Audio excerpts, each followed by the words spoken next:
வேட்டை சமுதாயம்தான் ஆதி பொதுவுடைமை சமுதாயமாக விளங்கியது.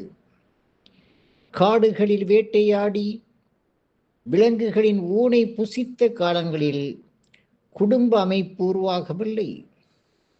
ஒவ்வொரு குழுவுக்கும் தாயே தலைமை தாங்கினாள். குழந்தைகளை பெறும் சமுதாய உற்பத்தியின் உயிர் நாடியாக பெண் இருந்ததால் தாய் தலைமையை அன்றைய ஆண்களின் உலகம் அங்கீகரித்தது. வேட்டை சமுதாயம் வேளாண்மை சமுதாயமாக மாற்றமுற்ற போது குடும்ப அமைப்பு முழுமை பெற்றது. தனி சொத்துரிமை தலை நீட்டியது. தாய் வழி சமுதாயம் தந்தை வழி சமுதாயமாக வேறுபட்ட வடிவம் கொண்டது. தமிழர் சமுதாயம் ஆதியில் தாய் வழி சமுதாயமாகவே இருந்தது. அதன் எச்சத்தை நம்மால் திருமுருகாற்றுப்படையில் காண முடியும்.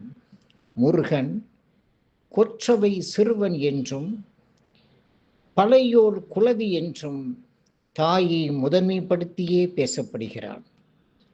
ஆரியர்களின் ஆதிவேதமாகிய ரிக் வேதத்தின் முதல் மண்டலத்தில் வானும் வளிமண்டலமும் உலகங்களும் உயிர்களும் தாய் சக்தியிடமிருந்தே தோன்றின என்று குறிப்பிடப்படுகிறது. நம் முதல் நூலாக போற்றப்படும் தொல்காப்பியமே தலைவன் ஒழுக்க நிலையில் தவறிய விடத்தும் தலைவி தன் கற்பு நிலையில் மாறாமல் இருக்க வேண்டும் என்று தொல்காப்பியம் கற்பியல் 147 ஒரு சார்பாகவே வேலி போட்டு வைத்தது. சற்று சிந்தியுங்கள். நன்றி, வணக்கம்.